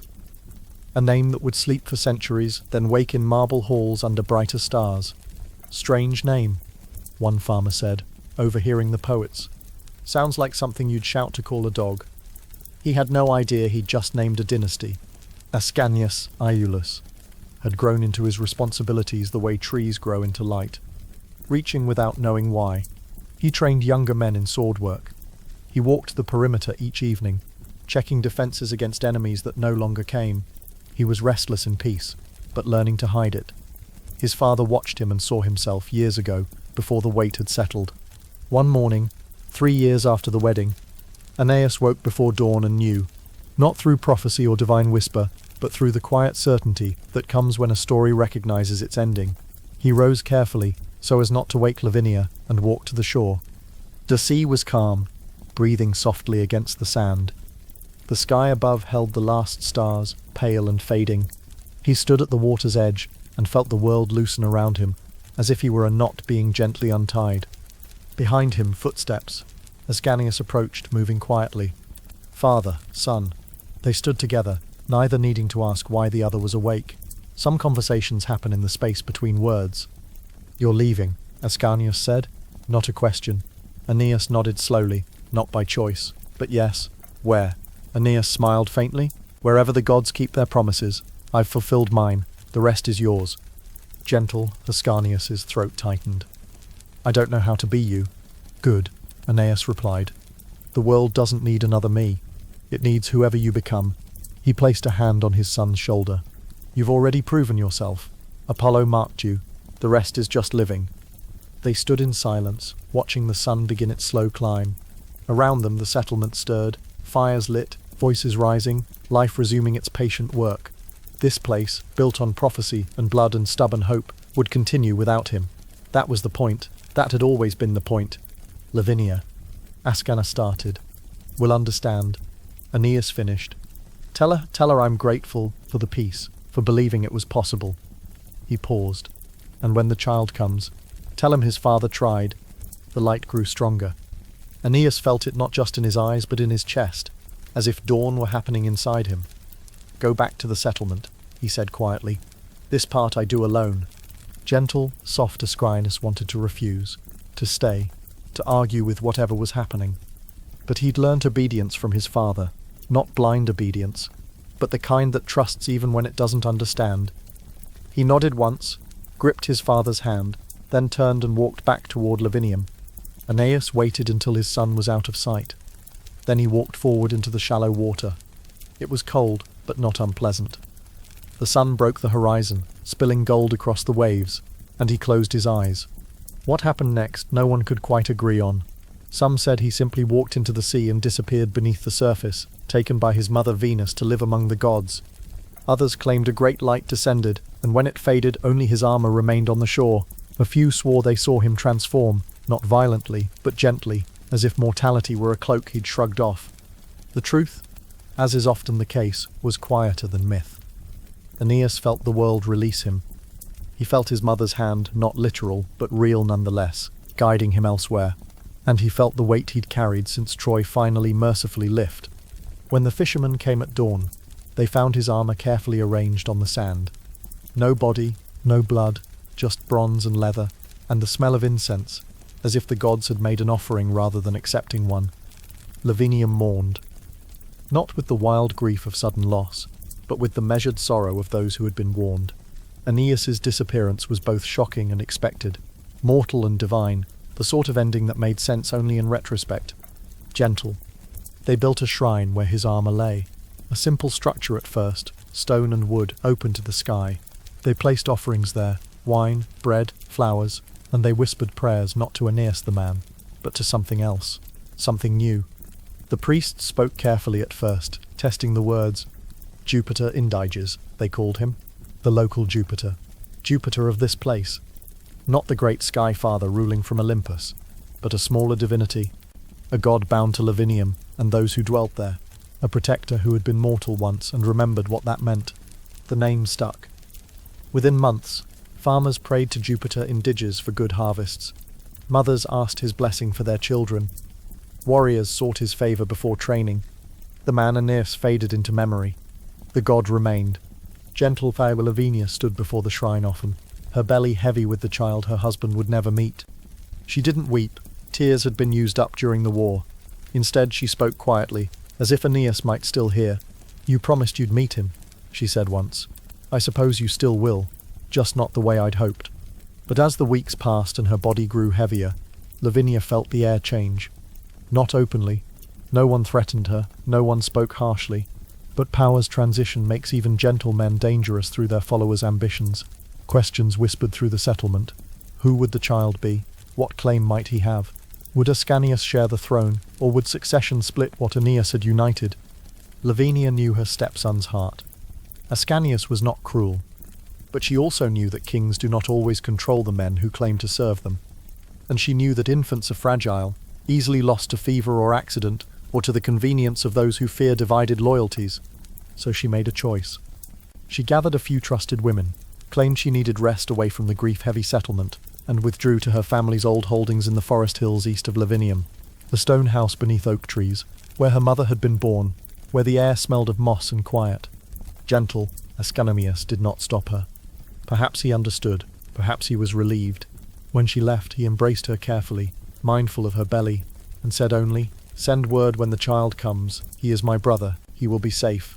She believed him, but belief is not the same as certainty, and mothers choose certainty when they can. The child came 2 months later, in that forest house, on a night when autumn had just begun to whisper about winter. Lavinia's labour was long but not difficult. attended by women who knew their work. When the baby finally emerged, squalling and red and gloriously alive, they wrapped him in linen and placed him in his mother's arms. A son, the midwife confirmed, healthy, strong. Lavinia looked down at the tiny face, searching for traces of Aeneas and finding them, the shape of his brow, the set of his mouth. "Your name," she whispered. "What should your name be?" She thought of her husband, disappearing into light. She thought of the shrine they'd built, the prayers they offered, and she thought of what came next. The uncertainty, the political maneuvering, the delicate balance between Ascanius's right to rule and this child's claim to legacy. "Sormvold," she said suddenly. The women attending her looked confused. "My lady?" "Sormvold," Lavinia repeated, more certain now. "Man of the forest, man of the wild places." She stroked the baby's cheek, because his father walked into light, and he was born into shadow, because the world between is where we'll keep him safe. The name was odd, but it held. Silvius. Not regal like Ascanius, not mythic like Iluus, just a name that smelled of earth and leaves and the quiet spaces where prophecy hadn't yet reached. A name for a boy who would have to carve his own path between brothers and gods and the weight of being second-born. Ascanius. Iluus now, the poets insisted, assumed his father's place with the careful grace of someone who knew he was being watched by both mortals and gods. He was young, but war had aged him. He was untested as a leader, but Apollo's blessing hung over him like armor. He gathered the people 3 days after Aeneas's disappearance, and spoke with a voice that didn't waver. "My father is gone, not dead, transformed. He watches us still, as Jupiter indiges, and his blessing remains." He paused, letting the words settle. "Lavinium is his gift to us, but the future requires more." He pointed inland, toward the hills where forests grew thick and valleys waited empty. "There," he said, "we will build a second city, a place in the high country, where we can see enemies approach, where we can grow without crowding the shore. We will call it Alba Longa, the long white city, and it will be our strength when Lavinium is our heart." The people murmured approval. Not wild enthusiasm. Grief was too fresh for that. But the cautious hope of those who recognized ambition, tempered by wisdom. Ascanius was not his father, but perhaps that was the point. And so the work began. Men and women travelled inland, surveying hills, testing soil, arguing about angles and drainage. They cut timber from forests that had never known axes. They quarried stone from hillsides that had never felt chisel. Slowly, painfully, Alba Longa began to rise, not as Rome would rise, centuries later, but as small things rise, one stone, one beam, one day at a time. Friendly, warm, Ascanius divided his time between Lavinium and the new city, walking between them until a road wore smooth beneath his feet. He visited Lavinia often, checking on her and the infant Silvius. There was no jealousy between them, or if there was, it was buried beneath the understanding that their father's legacy was large enough for both. Gentle. "He looks like him," Ascanius said once, looking down at his infant half-brother. Lavinia nodded. "He has your father's eyes, both of you do." Ascanius smiled faintly. "Then perhaps we'll both see clearly." Years passed. Silvius grew from infant to child, curious and bright, raised in Lavinium under his mother's careful watch. He learned to read the stars, to speak both Latin and the old Trojan tongue, to move quietly through the world without demanding its attention. He was not groomed for kingship. Ascanius held that, but neither was he forgotten. And Ascanius, now called Iulus by everyone who mattered, built his city and ruled his people, and waited for the gods to reveal what came next. Apollo's prophecy still echoed in his memory. Sicator ad astra, thus one rises to the stars. He didn't know when, he didn't know how, but he knew, with the certainty that comes from divine attention, that his line would continue, that the name Iulus, strange as it sounded to farmers, would one day mean something vast, that his children's children's children would carry forward what his father had begun. In Lavinium, at the shrine to Jupiter indiges, offerings continued. Wine and bread and flowers, laid by people who remembered a man who'd walked into light. The god didn't speak, gods rarely did. But sometimes, when the wind moved just right, there was a sense of presence, of approval, of a father watching his sons grow into the men they needed to become. Gentle there, Aeneas's body was gone, transformed to divinity. But his work remained, living and breathing in 2 cities and 2 sons. and the thousand small moments that make a people into a nation. The promise had been kept. The journey was over. What came next belonged to those who remained, to build, to grow, to carry the thread forward through generations not yet born. And in the forests between Lavinium and Alba Longa, where Silvius would one day walk and wonder about the father he'd never known, the trees grew tall and the leaves whispered secrets about kings and gods and the strange alchemy that turns loss into legacy. Time, patient and relentless, continued its work. The story moved forward. Rome waited, distant and inevitable, in the generations yet to come. There are stories that begin with swords and end with crowns. This one began with smiles and ended with silence. Numitor ruled Alba Longa, as his ancestors had steadily, without fanfare, like a man tending a garden that belonged to everyone. He woke early, walked the city before dawn, listened to complaints from merchants and farmers with equal attention. His judgments were fair, his taxes reasonable, his presence reassuring in the way that good kings become invisible, noticed only in their absence. He had married young, a woman named Pompilia, whose laughter could be heard across courtyards. She gave him 2 children, a son who died before his first winter, and a daughter who lived Rhea Silvia, named for the forests her ancestor had been born beneath. The daughter grew beautiful, not in the way of statues, but in the way of wild things, quick to laugh, curious about everything, gentle with creatures smaller than herself. Numitor loved her the way fathers love daughters when sons have been lost completely, carefully, with the quiet terror of knowing how fragile the world can be. He watched her chase birds through the palace gardens and felt his heart both swell and break, knowing that one day she would leave him for marriage, for children of her own, for a future he could only imagine. That was his first mistake. Imagining the future would be kind. Amulius watched his brother rule and calculated. Not quickly. Ambition that shows itself too soon gets pruned before it flowers. He smiled at councils, commanded the army with competence that looked like loyalty, attended festivals, praised his brother's wisdom, befriended the men who mattered while appearing to befriend no one in particular. He was also, by most accounts, charming. "The army is my wife," he'd joke when asked about marriage, "and Alba Longa is my mistress. I'm faithful to both, and neither complains about the other." People laughed. A few priests frowned at the theology, but even they admitted the man had wit. Once, at a harvest festival, a drunk merchant asked him why he didn't just take the throne. The entire table went silent. Amulius laughed, clapped the man on the shoulder, and said, "Why would I want the job that keeps my brother awake at night? I sleep wonderfully." The table relaxed, the merchant lived, and Amulius filed away the man's name for later use. He was patient the way winter is patient. Not kind, just inevitable. Years stacked like stones. Numitor's hair silvered. His wife died quietly one spring, and something in him died with her. He still ruled well, but the joy had gone from it, leaving only duty. Rhea Silvia grew into womanhood. 15 winters old, still laughing but learning when not to, still curious but understanding what questions brought silence instead of answers. Gentle, Amulius remained unmarried. "The army is my wife," he'd joke when asked. "Alba Longa is my child." People thought it noble. They didn't see what he saw when he looked at his brother's throne. Not a seat occupied, but a space that should be his. The coup, when it came, was elegant. No midnight murders, no dramatic confrontations, just a series of careful moves, each one legal, each one reasonable, until suddenly the board had changed, and the king couldn't move without walking into checkmate. It began with a rumour. Nothing dramatic, just whispers in the market that the king was growing old, that decisions took too long, that the army waited for orders that came too slowly. The whispers were lies, but they were believable lies, the kind that settle into truth through repetition. Then came the grain shortage.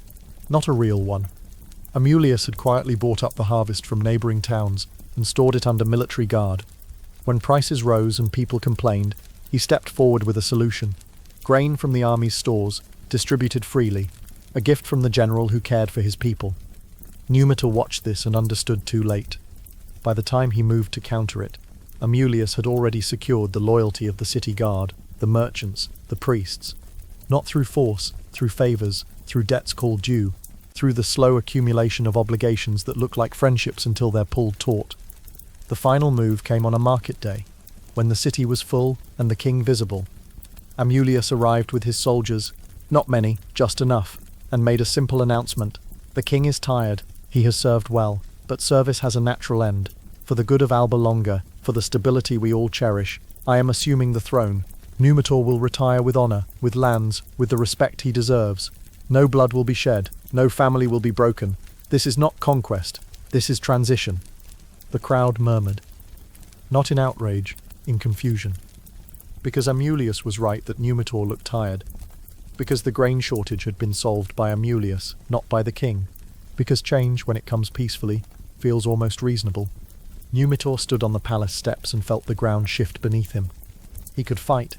He could call his guards, except his guards were already watching Amulius for orders.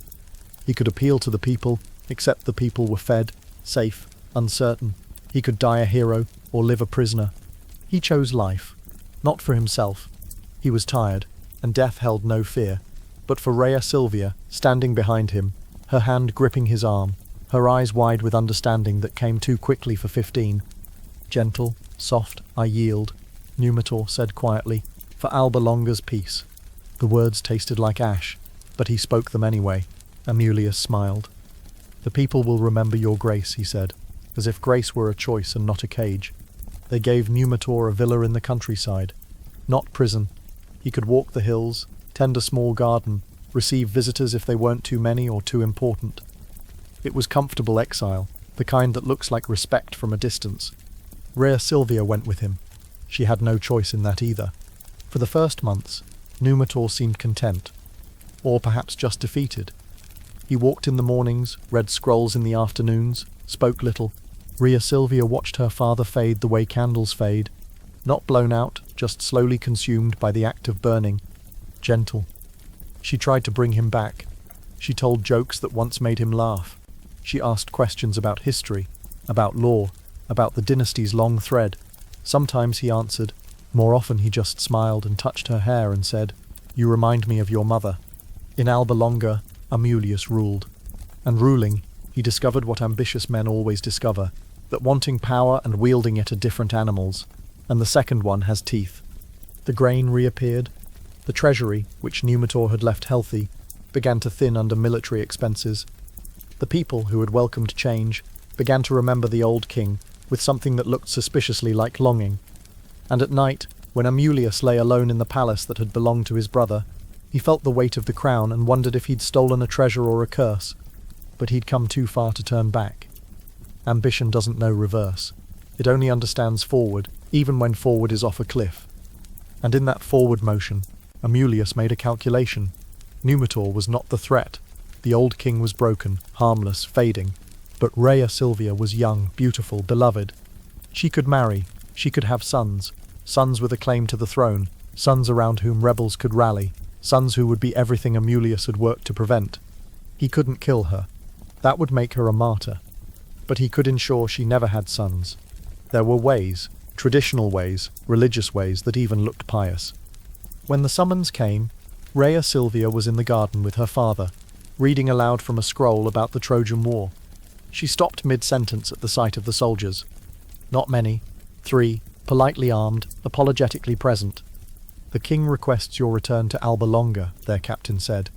"You are to take vows as a Vestal virgin, to serve Vesta's temple, and tend her sacred flame. It is a great honor." Thoughtful, gentle, Rhea Silvia looked at her father. Numitor's face had gone grey. "She's too young," he said, though they both knew age was not the issue. Vestal virgins served for 30 years, vowed to chastity. No marriage, no children. The bloodline ended.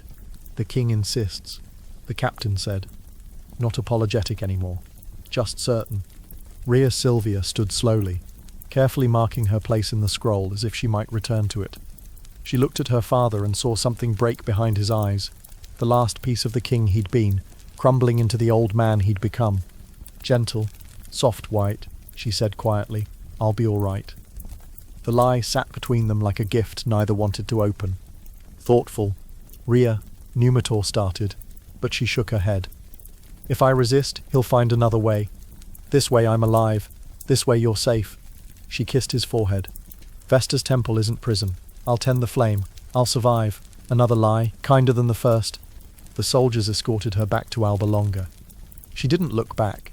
If she had, she would have seen her father collapse in the garden.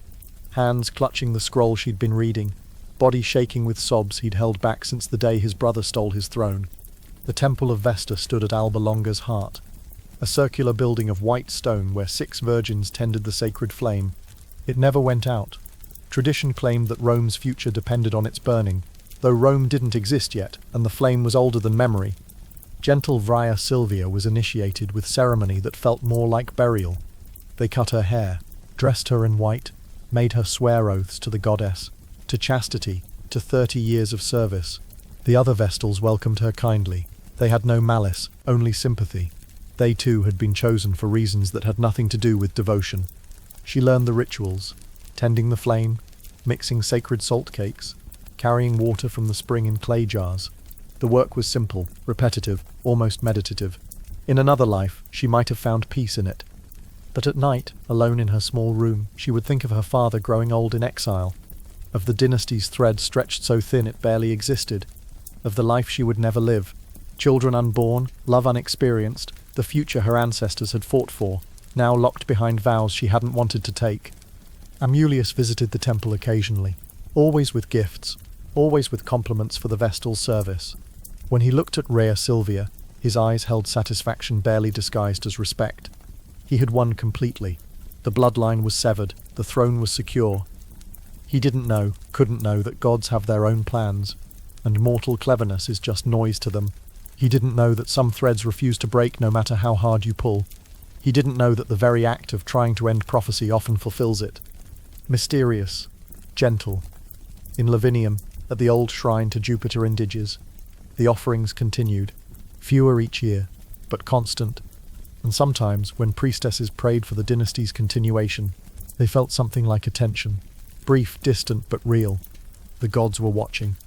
They had been watching for 300 years, patient as only immortals can be. And now, as Rhea Silvia swept the temple floor and tried to forget she was royal, they prepared to act, not with kindness.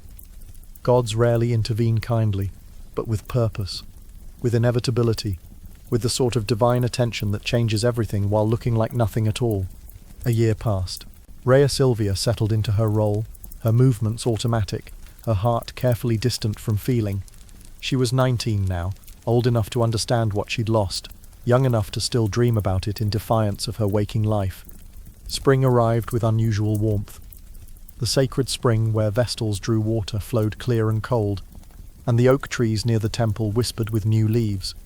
Life continued its patient work of beginning again, indifferent to human plans and royal ambitions. Gentle, soft, spring deepened into summer, and the days stretched long and golden. Rhea Silvia's life settled into the rhythm of ritual. Wake at dawn, tend the flame, draw water, mix the sacred cakes, sleep when darkness came. The other Vestals said it would take a year before the routine stopped feeling like confinement and started feeling like breath. She was learning to believe them. The temple had a garden, small but carefully tended, where herbs grew for offerings and bees hummed between lavender stalks. Rhea Silvia often volunteered for garden work, not because she loved plants particularly, but because the walls were lower there, and she could see the hills beyond the city, where her father lived in exile too far to visit. On the first day of summer, the longest day, when light lingered like it had forgotten how to leave, the head priestess assigned Rhea Silvia an errand. The sacred spring needed more water, and the clay jars in the temple were running low. "Take the path through the grove," the priestess said. "It's cooler there, and the spring runs clearest in the shade." Gentle Fra Silvia took 2 large clay jars and walked beyond the city walls. The path wound through olive groves where cicadas sang their endless summer song, then dipped into a sacred grove of oak trees, ancient and thick-trunked, their branches woven overhead like a roof against the sky. The air changed beneath the trees. Cooler, yes, but also heavier, as if the grove held its breath. Light filtered through leaves in shifting patterns, turning everything green and gold and strange. She had walked this path a dozen times, but today it felt different, not threatening, just watchful. The spring bubbled up from stones worn smooth by centuries of pilgrims. Rhea Silvia knelt beside it, set down her jars, and began to fill them one by one. The water was cold enough to ache, clear enough to see the pebbles at the bottom. She watched the jars fill slowly, listening to the water's quiet music. She should have felt peaceful. The grove was beautiful, the day perfect, the work simple, but something prickled at the edge of her awareness. Not danger exactly, but presence. The feeling of being observed by something that didn't blink. She dismissed it as nerves. Vestals were trained to sense the divine, to feel when gods were near. Perhaps Vesta herself was watching, approving her service. Rhea Silvia straightened, lifting the first full jar to her hip, and turned to retrieve the second. That's when she saw him. Mysterious, gentle. He stood between two oak trees, not quite touching either, as if he'd grown there along with the roots and shadows. At first glance he looked like a soldier, armor gleaming dull red like old blood, helmet tucked under one arm, dark hair catching stray light. At second glance he looked like something else, something that wore the shape of a soldier the way humans wear clothes. Rhea Silvia's breath caught. Not from fear. She had been trained to recognize divinity, and her body knew before her mind did. This was not a man. This was not mortal. This was Mars. Gentle god of war looked at her with eyes the color of burnished bronze. His face was handsome in the way weapons are handsome, beautiful, purposeful, dangerous. He didn't smile. He didn't speak. He simply existed there, and existence bent around him like light around a stone. Thoughtful, Rhea Silvia should have run, or knelt, or spoken the ritual prayers Vestals learned for divine encounters. Instead she stood frozen, one jar on her hip, the other still sitting by the spring, and felt the world narrow to just this, the grove, the god, the space between them, that felt both infinite and closing. Mysteria Silvia, Mars said. His voice was not loud, but it resonated in her chest, in the ground, in the air itself.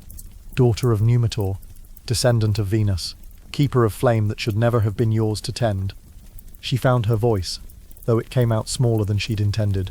Lord Mars. Not a question, not a greeting, just acknowledgement that she saw what she saw, knew what she knew. The god moved closer, not walking, just becoming nearer, as if distance were negotiable for him in ways it wasn't for mortals. You were taken from your life, he said, not by fate, by fear, by a usurper who thinks he can sever threads the gods have woven. My uncle, she whispered. Mars nodded once. Amulius believes he's ended your line. He believes vows and walls can stop what must be. A pause, heavy as summer air. He's wrong. Rhea Silvia's heart hammered against her ribs. She understood, not the details, but the shape of what was coming. Gods didn't appear to make conversation.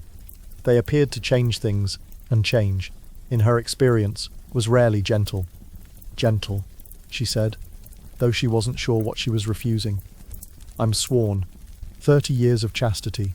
If I break my vows... Your vows were forced, Mars interrupted. Vesta knows this. She's not cruel. He stepped closer still. And I am not asking. Mysterious thickened. Rhea Silvia felt it press against her skin, warm and inevitable. She wanted to step back, but her feet wouldn't obey. She wanted to speak, but words seemed inadequate for whatever was happening. The god's presence filled the grove like water filling a cup completely, inescapably. Thoughtful. Why? She managed. Mars tilted his head slightly, almost curious. Because Rome requires you, because prophecy demands it, because your ancestor Aeneas walked into light to become divine, and his line must continue until the city that bears his destiny is born. He paused. And because I am Mars, and I take what I require. There was no cruelty in his voice. No lust, no malice. Just the flat certainty of a storm deciding to rain. Rhea Silvia understood then what mortals rarely comprehend about gods. They don't negotiate. They don't ask permission. They act, and the world rearranges itself around their actions. Will it hurt, she asked. Not the question she'd meant to ask, but the one that came. Mars almost smiled, not kindness, just something that recognized courage. No more than becoming requires. Mysterious. Gentle. What happened next? Rhea Silvia would struggle to remember clearly, not because it was violent. It wasn't. But because mortal minds aren't built to hold divine encounters the way jars hold water. Memory leaks, leaving only impressions. She remembered warmth, not the warmth of fire, but of sunlight concentrated, of being at the center of something vast that had decided briefly to notice her specifically. She remembered the god's hands, broad, calloused like a soldier's, but also not quite solid, as if she were touching idea more than flesh. Thoughtful. She remembered his voice, low and steady, speaking words she couldn't quite hear but felt in her bones. Not Latin, Not any language mortals knew, just sound that resonated with certainty. This is necessary. This is fated. This will matter. She remembered the oak trees bending closer, branches forming a canopy that blocked out the sky. She remembered the spring's water flowing backward, just for a heartbeat, as if time itself had stumbled. She remembered light, golden, red, impossible, surrounding them both until she couldn't tell where she ended, and the divine began. And then she remembered nothing.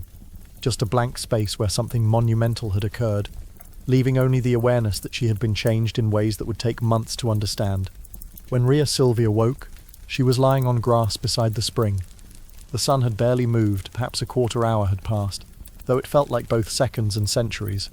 The clay jars sat where she'd left them, one full, one empty.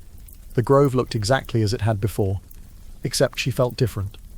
Not injured, nothing hurt, nothing bled, but different the way a tuned instrument is different from an untuned one. Something inside her had been adjusted, aligned, set into motion. She sat up slowly, checking her body with careful hands. The white robes were undisturbed. Her hair, bound simply, hadn't come loose. To any observer, she would look exactly as she had when she'd left the temple. But she knew, oh she knew, gentle Mars was gone. No trace of him remained except the memory already fading at the edges, already becoming dreamlike. But the knowing stayed solid, settling in her belly like a stone. She was no longer alone in her body. She almost laughed. Then did laugh. A short, sharp sound that startled birds from nearby branches. All of Amulius's careful planning, all his political manoeuvring, all his certainty that he'd severed the bloodline, undone by a god who couldn't be locked behind temple walls or bound by mortal vows. The laughter died quickly, replaced by something colder. Fear, yes, but also calculation. She was pregnant. Eventually it would show, and when it did, the penalty for a Vestal breaking her vows was death, buried alive according to tradition, sealed in a tomb while still breathing. She stood, brushed grass from her robes, and filled the second jar with trembling hands. The water was still cold, still clear, still running as if nothing had changed. But everything had changed. She carried a secret that would grow too large to hide. She walked back to the temple slowly, both jars balanced carefully. Her mind raced even as her steps stayed measured. How long did she have? 2 months before anyone noticed. 3? And what then? The other Vestals greeted her return with distracted nods, absorbed in their own tasks. Postuma glanced up from the flame and frowned slightly. "You look pale," she observed. Rhea Silvia forced a smile. "The walk was longer than I remembered." "Sit," Postuma ordered. "Rest. The flame isn't going anywhere." Rhea Silvia sat, grateful for the command. Inside her, invisible and impossible to deny, life had begun. 2 lives, actually. She didn't know that yet, but she would. Mars had planted twins because balance mattered to gods, and Rome would need 2 founders to mark its beginning properly. Weeks passed. Summer deepened into its full heat. Rhea Silvia continued her duties, but her body began to change in small ways. Morning nausea she blamed on bad water. Tenderness she hid beneath loose robes. Exhaustion she attributed to the heat. The other Vestals noticed but misread the signs. "You're adjusting," they assured her. "The first year is hardest. It gets easier." She smiled and nodded, and counted days like a prisoner counting stones. 3 months after the grove, her belly began to show. Not obviously, not yet, but enough that tight robes wouldn't hide it much longer. She stopped volunteering for garden work, claiming the heat made her dizzy. She spent more time in shadowed corners, avoiding the head priestess's sharp eyes. 4 months, and she couldn't deny it anymore. The sickness came every morning now. Her breasts ached. The robes that had fit loosely now pulled tight. She stood before the polished bronze mirror in her room, and saw what everyone else would see soon enough, a Vestal virgin, pregnant, facing death. Gentle, she should have been terrified. Part of her was, but another part, the part touched by divine certainty, remained strangely calm. Mars hadn't saved her from Amulius's plot, just to let her die in a tomb. The god had plans, she was part of them. Whether she survived to see those plans unfold was another question, but she trusted the threads were stronger than one woman's fear. 5 months. She could no longer hide it. The head priestess called her to a private room, closed the door, and looked at her with eyes that held more sorrow than anger. "Show me," she said simply. Rhea Silvia pulled her robes tight across her belly. The swell was unmistakable now. The priestess closed her eyes briefly, lips moving in silent prayer. When she opened them again, they were wet. How? She asked. Who? Mysterious Sylvia chose truth. Lies wouldn't save her now. Mars, she said simply. In the sacred grove. I didn't invite him. I didn't break my vows willingly, but I carry his children now. The priestess studied her face for a long moment, searching for lies and finding only exhausted honesty. Mars, she repeated, tasting the word. You expect me to believe the god of war appeared to you specifically?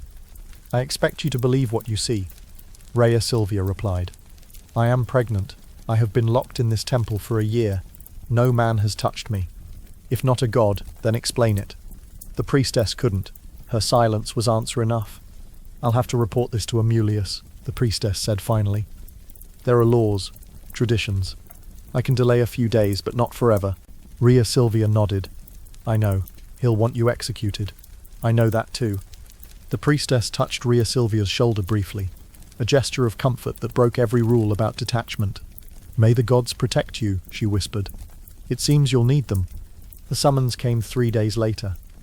Rhea Sylvia was brought before Amulius in the palace that had belonged to her father. The king sat on a throne he'd stolen, surrounded by counselors who avoided her eyes, and looked at her with cold calculation barely disguised as disappointment. You've broken your vows, he said. Not a question. I haven't, she replied, voice steady. I was taken by Mars. I didn't choose this. Amulius laughed, short, sharp, humorless. Mars, of course. Every pregnant Vestal claims divine rape. It's traditional. Execute me or don't, Rhea Sylvia said. But know this, the children I carry are divine. You can bury me alive, but you can't bury prophecy. You can't kill what the gods have decided to protect. Amulius leaned forward, eyes narrowed. We'll see about that. He gestured to the guards. Take her, bind her. When the children are born, drown them in the Tiber, then bury her. Let the gods save her from suffocation if they care so much. The guards moved forward. Rhea Sylvia didn't resist. She'd said what needed saying. The rest was up to forces larger than herself. As they led her away, she looked back once at the throne where her uncle sat, already returning to other business. She wondered if he'd remember this moment later, when everything he'd tried to prevent came crashing down around him. She hoped he would. The guards were gentle despite their orders. They knew her father. They remembered when she'd been princess, not prisoner. They locked her in a lower room of the palace, gave her blankets and water, and spoke apologetically about duty. Thoughtfully, Sylvia settled in to wait. 4 more months, perhaps less. 4 more months to carry the weight of Rome inside her, invisible and inevitable. 4 more months until the gods revealed whether prophecy was stronger than ambition, whether divine will could overcome mortal cruelty. She placed her hands on her belly and felt movement, tiny, insistent, alive. 2 heartbeats where there should be 1. 2 lives waiting to change everything. Outside her window, the Tiber flowed toward the sea, patient and eternal. Soon it would carry 2 infants toward either death or destiny. The river didn't care which, rivers just flow, but sometimes, if you listen carefully, they whisper secrets about where they're flowing to. Winter came early that year, as if the gods wanted the world cold for what was about to happen. Rain drummed against the palace walls where Rhea Sylvia waited, her belly enormous now, stretched tight with the weight of 2 lives that kicked and turned like they were already fighting for space. Gentle. The guards brought her food, blankets, firewood. They spoke kindly when they spoke at all. Though their eyes held the sadness of men watching someone already dead, she didn't blame them. They had families, orders, fears of their own. Kindness under tyranny was its own small rebellion. She counted days by the light through her window. Grey dawn, grey noon, grey dusk. Time felt slow and fast at once, the way it does when you're waiting for something inevitable. She spoke to the children inside her, whispering stories about their ancestors. Aeneas who walked into light, Ilus who heard Apollo's prophecy, the long line of Sylvae kings who'd built Alba Longa stone by patient stone. You're meant for something, she told them, hands spread across her belly. I don't know what, but gods don't go to this much trouble for nothing. The babies kicked in response, and she smiled despite everything. The pain started on a night when rain fell so hard it sounded like the sky was trying to break through the roof. Rhea Sylvia gasped, gripped the edge of her bed, and called for the guards. They fetched women who knew about birth servants, mostly too low in status to refuse orders, but human enough to offer comfort. The labour was long, not impossible, but hard enough that Rhea Silvia understood why women prayed to gods during it. She gripped the hands of women whose names she didn't know, and pushed when they told her to push, and breathed when they told her to breathe. Time became meaningless, just pain and effort, and the animal certainty that her body knew what to do, even if her mind was too exhausted to help. The first baby came as dawn broke. A boy, small but loud, announcing his arrival with screams that seemed too big for his body. The women cleaned him, wrapped him in cloth, and placed him briefly in Rhea Silvia's arms. She looked down at his red, furious face and felt something break and rebuild in her chest simultaneously. "Thoughtful, brave already," she whispered. The baby quieted at her voice, eyes trying to focus on her face. For one perfect moment, she was just a mother holding her son. Then the pains started again, and she remembered there was another. The second boy came more easily, as if he'd been waiting politely for his brother to go first. He was slightly larger, calmer, studying the world with serious eyes that seemed to see more than an infant should. The women wrapped him too and laid both babies beside their mother. Rhea Silvia looked at her sons, impossible, divine, doomed, and memorized their faces in the few minutes she'd been given. One loud, one quiet, one rushing forward, one watching, already different, already themselves. "Your father is Mars," she told them, though they couldn't understand. "You're sons of war and peace, of gods and kings. Whatever happens next, remember you were wanted, remember you mattered." The babies made small sounds, and she pretended they were promises. Too soon, far too soon. The guards returned. They wouldn't meet her eyes as they took the babies from her arms. "Orders," one mumbled. "I'm sorry." Rhea Silvia didn't fight. Fighting would only make it harder. She kissed each tiny forehead and let them go. The servants who'd been ordered to drown the babies were named Faustulus and his brother. They were shepherds primarily, called to this grim duty because they lived near the Tiber and knew its currents. They took the babies, still wrapped, still alive, too young to even have names, and walked toward the river in silence. Thoughtful Gentle carried the basket. Inside it the two boys squirmed and made small noises, not crying exactly, just existing very loudly. He'd drowned kittens before, when litters came too large. He'd drowned puppies born wrong, but babies, that was different. That was the kind of act that followed you into whatever waited after death. "We could just leave them," his brother suggested quietly. "In the forest. Let the gods decide." Faustulus shook his head. "Amulius will ask for proof. He'll want to know they're dead. So we lie, and if he checks, if someone saw..." They reached the Tiber as rain began again, light but steady. The river ran high from winter storms, brown with mud, rushing faster than usual toward the sea. Faustulus stood at the bank and looked down at the babies. They looked back at him with eyes too aware, too present. One of them, the firstborn, the loud one, grabbed his finger with surprising strength. "Thoughtful, Mars help me," Faustulus muttered, then laughed bitterly at the irony. "Mars help us all." He bent down, set the basket carefully on the water's edge, and gave it the gentlest push his guilt would allow. The basket floated. That wasn't how it was supposed to work. Woven reed should sink quickly, especially weighted with two infants, but the basket rode the current like it was built for it, spinning slowly, moving downstream instead of under. Mysterious, gentle. Faustulus watched it go, feeling something like hope war with something like horror. His brother gripped his shoulder. "The gods are watching," he whispered. "Let them do what they want. We tried." They turned away and didn't look back. The basket drifted. Rain pattered against it gently, but the weaving held. Inside, the twins lay pressed together for warmth, making sounds that weren't quite crying but weren't silence either. The river carried them past Alba Longa, past farms and forests, past the places humans had named and claimed. The current should have drowned them, should have tipped the basket, should have soaked through the reeds, should have pulled them down into cold water and quick death. But rivers, like gods, sometimes have other plans. Mysterious. The Tiber brought them to a bend where the water slowed, where mud and reeds created a small inlet, where a fig tree grew at an angle over the bank, the Ficus ruminalis, though no one had named it yet.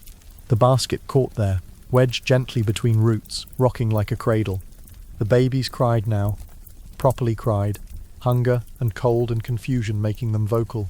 Their cries echoed across the empty riverbank, into the grey dawn, carried on wind that seemed to blow deliberately toward the hills.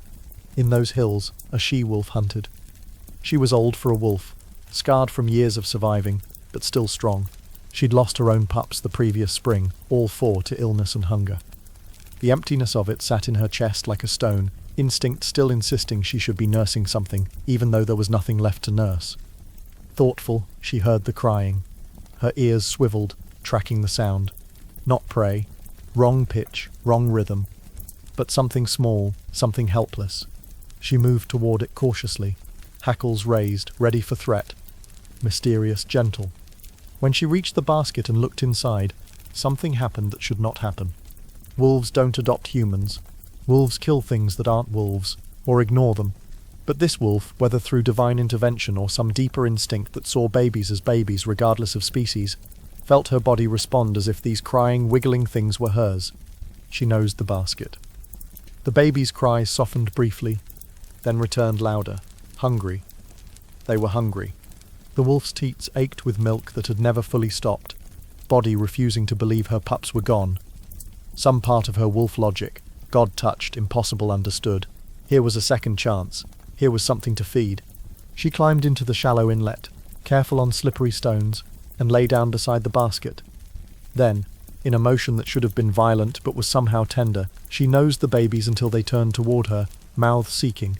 And when they found her, when they latched on and began to nurse, the wolf settled her head on her paws and closed her eyes, not sleeping, just accepting what the gods had clearly arranged. A woodpecker landed on a branch of the fig tree above them, red-headed, bright against grey sky.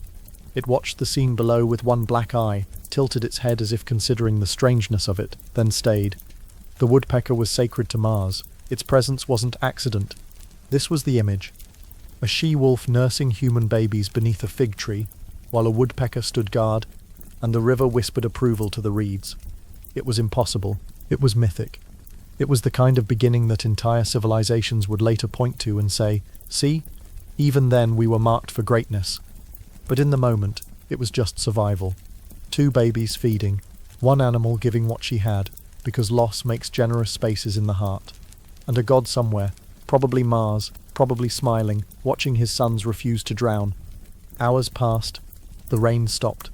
Pale sun broke through clouds, warming the mud and the strange little family that had formed beside the river. The babies drank their fill and slept, pressed against fur, impossibly safe. That's how Faustulus found them. He'd returned to the river. Not because he'd been ordered to. He'd told Amulius the babies were drowned, showed him the basket, received his pay. But guilt pulled him back, or perhaps something else. The same divine attention that had guided the basket might have guided his feet. He approached carefully, not believing what he saw, until he was close enough to confirm it wasn't vision or madness. A wolf, two babies, neither eating the other. The wolf raised her head, growled once, not aggressive, just warning.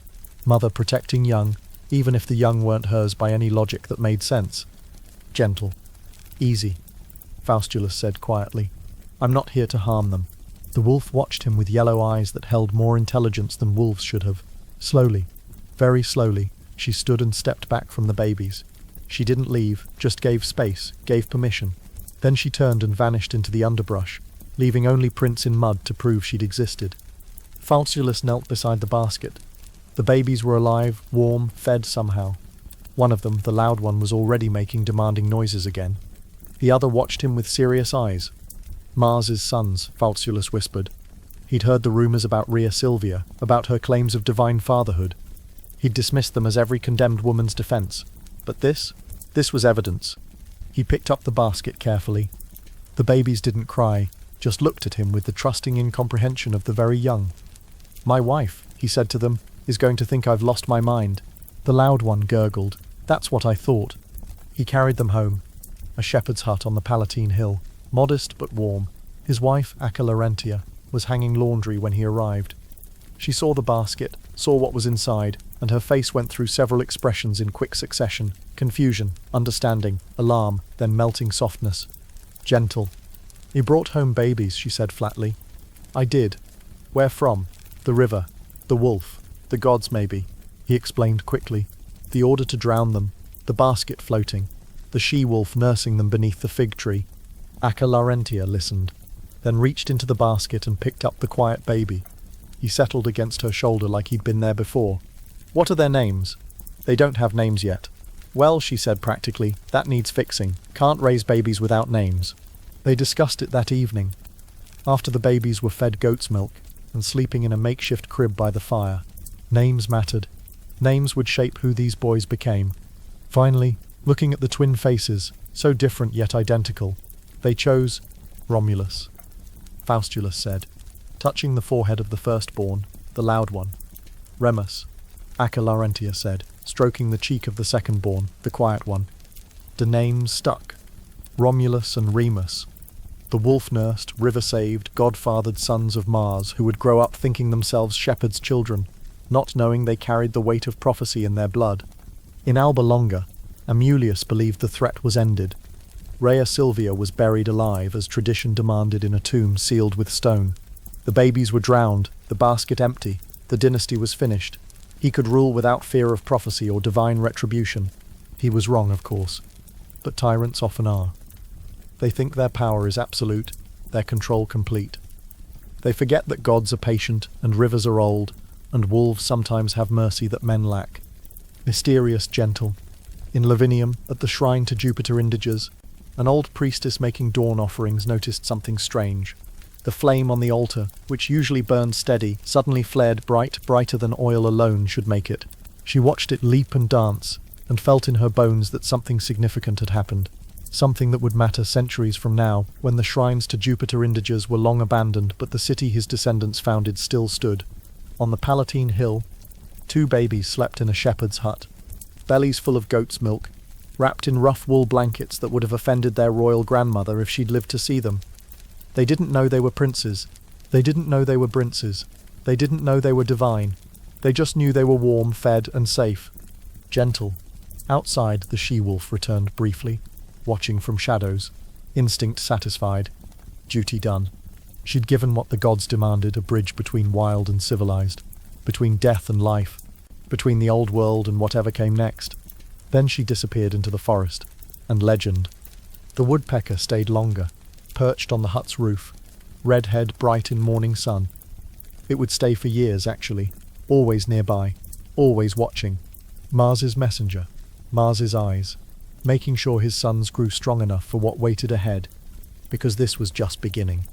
This was the first breath of something that would become Rome. Not yet, not for years, but inevitably. 2 boys who'd been thrown away and saved. 2 boys who'd been nursed by a beast and raised by humans. 2 boys who would one day stand on this same hill and argue about walls and birds, and who had the right to name the city that would outlast empires. But that was future, distant and unformed. Today they were just babies, crying when hungry, sleeping when full, loved by people who'd chosen them even though choosing them was dangerous. That was enough. That was everything. The Tiber flowed past the Palatine Hill, carrying water toward the sea, patient as always. It had carried princes to safety, and safety to princes. It would carry much more in the centuries ahead. Ships and bodies, triumph and tragedy, the endless traffic of history making itself. For now it just whispered to the reeds and moved around stones and kept the secret it had been given. That Rome, though it didn't yet exist, had just been born.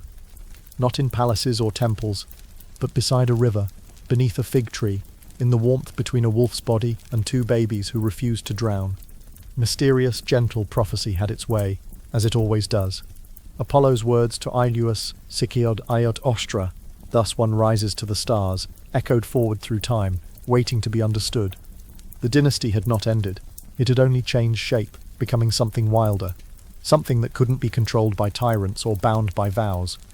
And in a tomb sealed with stone, where Rhea Silvia's body lay in darkness, some said her lips held a smile, not of madness but of certainty. She'd done what mothers do. She'd given everything so her children might live. The gods, whether merciful or just efficient, had made sure that everything was enough. Winter deepened. Snow fell on the Palatine Hill, covering the shepherd's hut in white. Inside, Romulus and Remus grew, a little each day, louder each week, more themselves each month. Faustulus taught them to walk, to speak, to tend sheep on hills where kings would someday rule. They were happy, in the way children are when they don't yet know what they're missing. They had parents who loved them, work that mattered, a world that felt safe. The fact that they were meant for something larger didn't touch them yet. That would come later: adolescence, ambition, the slow reveal of divine heritage and duty. For now, they were just boys. Brothers, two halves of one destiny, growing together under a sky that held more stars than either could count. Each one bright and distant and patient, waiting for the moment when two shepherds would become founders and all of history would hinge on what they chose to build.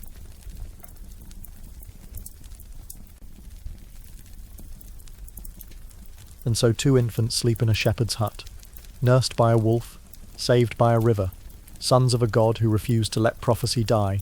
They don't know yet what they are, what they'll become. For now, they're just brothers, warm and fed, breathing together in the firelight. We've travelled far tonight, from a wedding to a betrayal, from divine encounter to sacred rescue. The thread that began with Aeneas has stretched across generations, tested by ambition and cruelty, but it hasn't broken. It never breaks.